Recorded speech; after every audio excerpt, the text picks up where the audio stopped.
Donc on va commencer à réaliser les effets. Donc évidemment ça va pas être des effets anodins puisque c'est les effets qui vont donner le ton générique. Et pour ça il va falloir prendre notre temps, comprendre ce que l'on fait et évidemment être assez minutieux car une fois qu'on aura réalisé l'effet, on va pouvoir le réutiliser sur chacune de nos scènes. Donc dans l'idée, on va travailler ici la première scène sans avoir à prendre le début de notre générique. On va d'abord commencer à prendre le cœur de notre générique et y créer et y réaliser un petit peu tous les effets les plus complexes afin de pouvoir ensuite les réutiliser à plusieurs reprises et terminer avec un dernier titre. Donc, l'idée maintenant c'est de pouvoir un peu générer tout ça et comme je disais, donc de créer le cœur un peu de notre générique. Et pour ça, ce que je vais faire moi d'abord c'est de travailler dans cette composition, donc cette composition qui possède du coup tous nos repères et nos marqueurs. Le fait de pouvoir travailler dans cette composition va me permettre de pouvoir précomposer les éléments que l'on va créer, et ceci me permettra de garder les marqueurs. Donc, ok, ça c'est dit, mais on verra ça du coup avec des exemples concrets. Donc c'est bien de dire tout ça, mais on peut vite me perdre. Donc ce qu'on va faire tout de suite, c'est être et agir dans la pratique. On va commencer à prendre d'abord une de nos cartes. Donc j'ai nommé, du moins numéroté les cartes dans un certain ordre.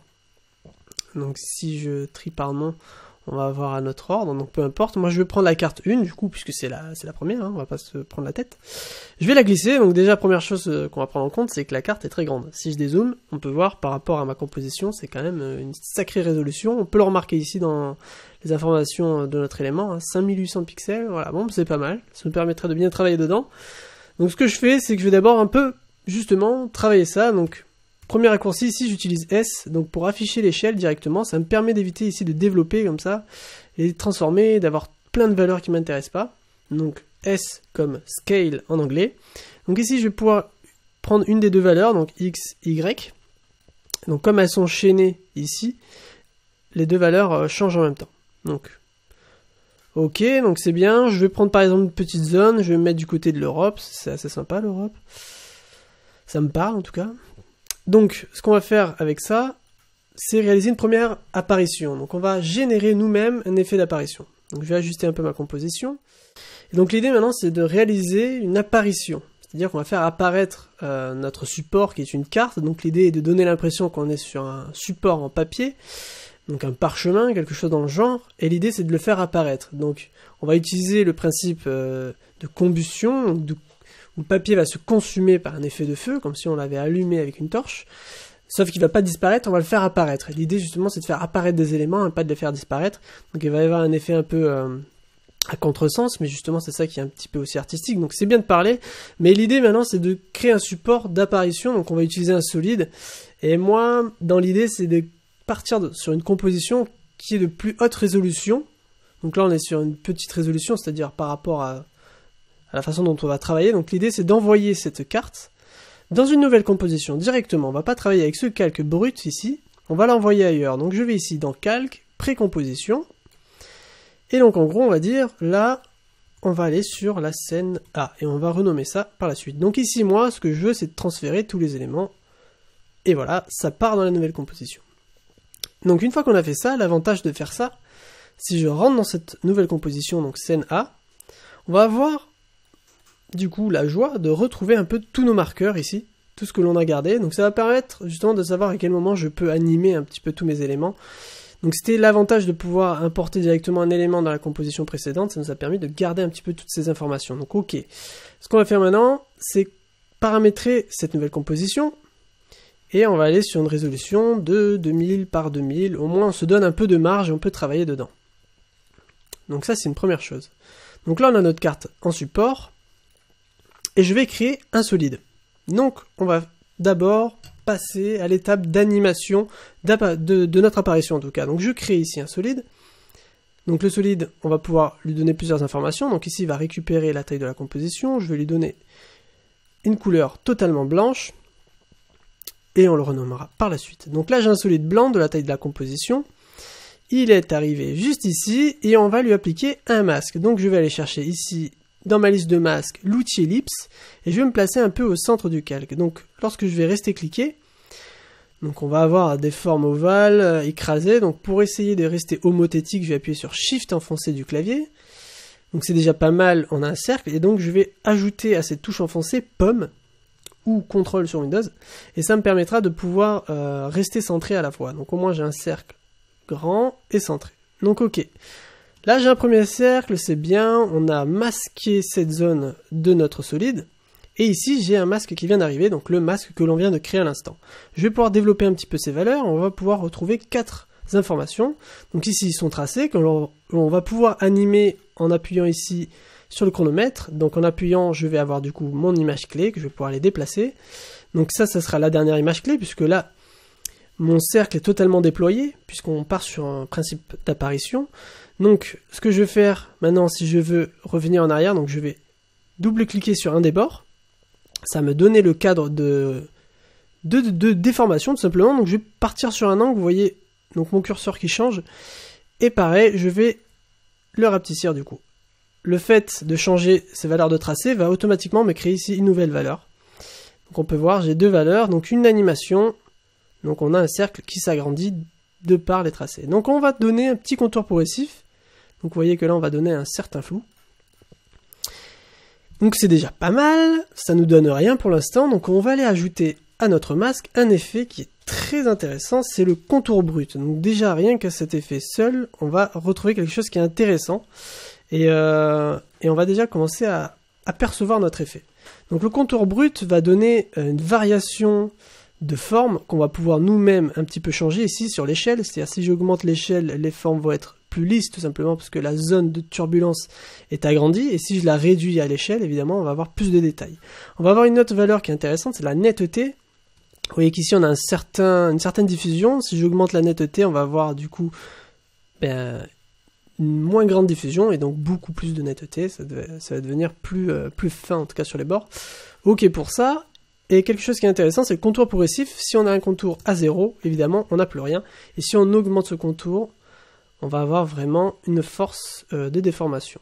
Et ce qui est intéressant, le contour brut, lorsqu'on a justement une animation, ça va être justement, voilà ce que l'on voit là. C'est assez intéressant. Et on va aller pousser un petit peu cet effet. Donc déjà dans un premier temps c'est bien, donc on va placer un petit peu l'animation ici. Donc là j'ai mon premier marqueur, scène A jusqu'à scène B. Donc je place mes images clés un petit peu sur les extérieurs. Donc je vais évidemment, l'idée c'est d'avoir en fait déjà quelque chose à l'écran, parce que là on n'a rien du tout. Donc je vais un petit peu agrandir ça. Voilà. Et je vais donner un petit peu de variation à ma forme, parce que là, c'est quand même, ça fait quand même très cercle. Hein. Donc on va donner un peu de variation, on va se mettre comme ça. On va porter un petit peu là-haut. Voilà. On fait varier.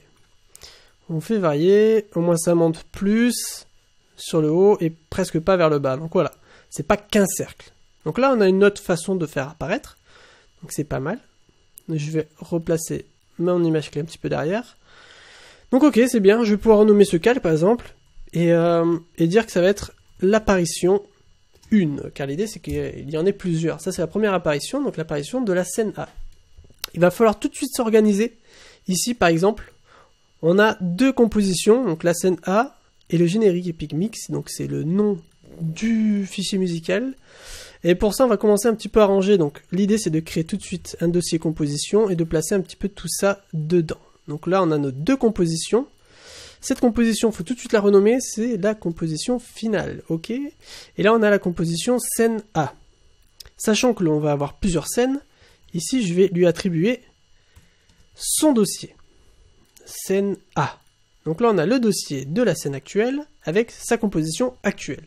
Évidemment, il va y avoir deux nouvelles compositions qui seront dédiées à la scène A seulement, et ces compositions-là viendront dans ce dossier. Donc c'est important de tout de suite ranger un petit peu ce que l'on fait, car l'idée, c'est de pouvoir revenir derrière, recopier un petit peu tout ce que l'on aura créé dans cette scène, pour venir réattribuer de nouvelles valeurs, de nouvelles formes, sans avoir à s'embêter. Donc optimisons tout de suite, tout maintenant. Donc, on a une première apparition, et on va voir quelque chose de très puissant dans After Effects, c'est les modes en cache et en luminance. Donc ici, si vous ne voyez pas cette liste, c'est que vous n'êtes pas en option mode. Ici, vous avez option / mode. C'est-à-dire là, si je clique, je vais passer aux options et là, au mode. Tout simplement. Si vous ne voyez rien, je vous conseille de cliquer ici sur la barre des noms de calque et vous avez colonne et vous pourrez aller choisir ici les modes. Donc une fois que vous avez les modes, placer, par exemple, par rapport à l'apparition blanche qui est au-dessus, ma carte qui est en dessous, je vais pouvoir dire d'aller chercher donc un mode ici de luminance ou d'alpha. Donc on a deux façons de voir les choses. Luminance et alpha, et à chaque fois on a la version inversée de chacune de ces valeurs. Donc la luminance en fait va se baser sur le noir et le blanc, et l'alpha va se baser sur les transparences. Tout simplement, c'est-à-dire que si ici, donc j'écris, voilà, je fais un essai, là j'ai du noir et du blanc, donc je fais vraiment juste à titre d'exemple. Ne regardez pas ce que je fais là à l'instant. Je rentre dans cette composition, je crée juste un fond totalement noir. Donc là vous pouvez voir que j'ai un fond qui est noir, et si je clique ici, je n'ai pas de transparence. Si j'enlève mon fond, j'ai de la transparence. Vous êtes d'accord avec moi? Donc je remets mon fond, et on va voir ici deux choses. Mon texte essai, c'est juste du texte, et ici, j'ai une composition avec du blanc et du noir. On va faire un premier test. Si en carte 1, je me mets en luminance, ma carte va apparaître seulement dans le blanc. Si je mets luminance inversée, eh bien évidemment, ça sera l'inverse. Ma carte va être trouée par la zone du calque supérieur. Donc là, ce qu'il fait, c'est qu'il va chercher le calque qui est supérieur, donc qui est juste au-dessus du calque que l'on trafique. En fait, on voit ce calque supérieur par son nom qui est indiqué ici, donc qui est apparition 1, comp 1. Donc c'est exactement ce nom-là. Donc si j'ai envie de travailler seulement en alpha, et d'être seulement dans des zones, c'est-à-dire si là je me mets en alpha par rapport à cette composition, il ne va rien se passer, tout simplement parce que tout est plein, il n'y a pas de zone de transparence. Souvenez-vous ici, si je mets ici la transparence, il ne se passe rien. Alors que si je me mets, j'enlève le fond, et que je reviens ici, il va y avoir une zone de transparence, et donc il va comprendre par l'alpha cette zone. Et évidemment, si je me place ici, et que j'enlève la visibilité de mon texte, on va avoir la carte qui va arriver dans le texte. Donc ça, c'était vraiment pour l'exemple. C'est très important de comprendre comment fonctionne. Donc là, je reviens totalement en arrière. Voilà. Très important de comprendre comment fonctionnent les alphas et les luminances. C'est-à-dire que les luminances vont pouvoir se baser sur un dégradé de nuances de gris. Et c'est assez bon justement pour faire des fusions. Donc très bien pour se baser sur des textures. Donc nous, évidemment, on va se servir de ça. Et on va dire, là, par exemple, luminance, ça marche aussi très bien. Et on va avoir notre texte qui apparaîtra que dans la zone blanche. Donc je peux déplacer ma carte dans cette zone, et vous voyez en même temps que lorsque je me déplace dans le temps, on a notre animation de notre apparition qui a été réalisée juste avant. Donc voilà pour les modes donc de luminance. Très important car on va vraiment s'en servir énormément pour réaliser notre effet. Donc ce que je vais faire maintenant, c'est que je vais envoyer mon apparition donc, de solide dans une composition séparée. Ça va me permettre de pouvoir travailler avec celle-ci différemment, et ça va surtout me permettre de pouvoir gérer ailleurs une nouvelle forme d'apparition, et ça va déformer tout le reste derrière. Donc c'est peut-être pas clair ce que je dis, mais justement on va le voir petit à petit. Donc je vais volontairement envoyer cette forme dans une nouvelle composition, donc c'est ce que je fais maintenant. Ça va être l'apparition 1. Donc l'apparition 1, c'est bien, elle vient tout de suite dans le dossier scène A. Donc une fois qu'on a ça, donc là, ok, j'ai mon apparition de carte. Je vais dupliquer ce calque, donc j'ai fait pomme D ou CTRL D sur Windows. Je vais réafficher la visibilité de ce calque. J'enlève la visibilité du calque derrière, tout simplement pour pouvoir travailler que sur ce calque. Ou alors, je reviens en arrière et je vais juste ici cliquer pour être en solo. Donc là, je n'ai que ce calque de visible. Tout le reste va être désactivé. Et ce que je fais, c'est que je vais le dupliquer. Donc, je l'ai dupliqué encore une fois. Et là, je vais réattribuer un effet de luminance inversé, c'est-à-dire que le blanc va supprimer. Donc par rapport à lui-même, donc là, pour ne pas qu'on se perde, je vais changer ici le libellé, je vais le mettre en rouge. J'ai dit en rouge, voilà. Donc là, ce qui se passe, c'est que par rapport au calque du dessus, qui est le même, je lui demande de se supprimer.